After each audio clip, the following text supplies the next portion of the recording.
pè mí. Ọlọ́run gbà mí o iye, Jésù mi gbà mí o iye, Ọlọ́run ògo má padà lẹ́yìn mi, Ọlọ́run ọba ògo má padà lẹ́yìn mi o, ọ̀nìyàn kọ́ bá ti rótì ẹ̀mẹ́ ìráre, fèrè sóṣẹ́ mi lódùmarè, máa yàn ó.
Àtúkẹ́ ọbẹ̀ nílò lóòrò àgbẹ̀. Kó lóòrò àgbẹ̀ káfíà. Kẹ́mi bá kí kò kú mọ́lẹ̀ yìí. A máa bá lọ́dún òye. Ṣìbílẹ̀gà mọ̀ mi pẹ̀lẹ́ o. Abẹ́ òde mi. Òkú ewúrẹ́ tí kò bọ̀ nìyẹn o.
mama bàjọ́ ulé ra mẹ́mọ́ ìgbòmí àgọ́. Ukù mi ti kọ́ máa wí.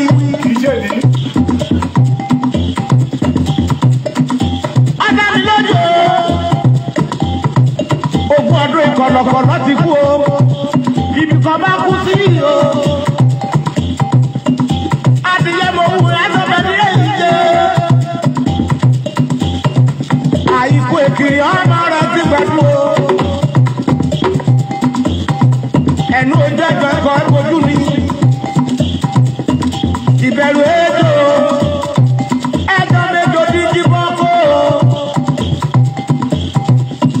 Ọ̀pẹ̀rẹ̀mẹ̀rẹ̀ ní bọ́lọ́dúnmọ̀rẹ̀ olódùmọ̀rẹ̀ ní bá tẹ́lifẹ̀jì àtẹ́lifẹ̀jì ní bẹ́ẹ̀lá o. Ìṣeré ìmọ̀ṣeré fèyí o. Ìṣeré ìṣeré fèyí o. Ìṣeré ìmọ̀ṣeré.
Ìwòkù náà ọjà o.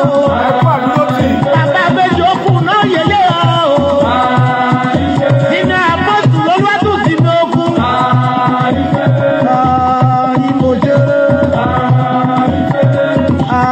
Ìmọ̀jẹ̀rẹ̀. Ọ̀gá àlùbá àti ìmọ̀jẹ̀rẹ̀.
Happy weekend, no more war.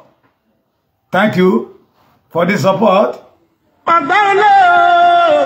Iye tó lé ní àtijọ́ ayọ̀ ní títí wa lágbára Ọlọ́run ayọ̀ la máa yọ̀. Ẹ ṣé gan ẹ̀kọ́ àdúró ti God bless you. Àní ṣìnà. Ìbànújẹ́ ò ní wọnú ayé wa. Ibi tá ń lọ ní kẹ́ jẹ́ ká gbájúmọ́. Ṣé gbọ́ mi? No more war in Yoruba nation struggle. Iwájú là ń lọ. Iwájú la lọ́kọ̀ yìí wà wá lọ. Ẹ̀yìn kọ́ la lọ́kọ̀ yìí wà wá lọ. Àti mọ̀ o, àti mọ̀ yé o, àti mọ̀ o. Ẹ ní dèrò ẹ̀yìn. Ẹ ní ṣàṣetì o. Ẹ jẹ́ ká máa rántí wípé wọ́n ń kí aláṣeyọwọ́ pé ẹ kú oríire. Ìran aláṣeyọrí na máa kí pé ẹ kú oríire pé congratulations ẹ ṣàṣeyọrí. Èmi àti ẹ̀yin nínú ọ̀rọ̀ orílẹ̀-èdè Yorùbá a máa ṣàṣeyọrí. Mo kí yín pé ẹ kú ìsinmi òpin ọ̀sẹ̀. God bless you.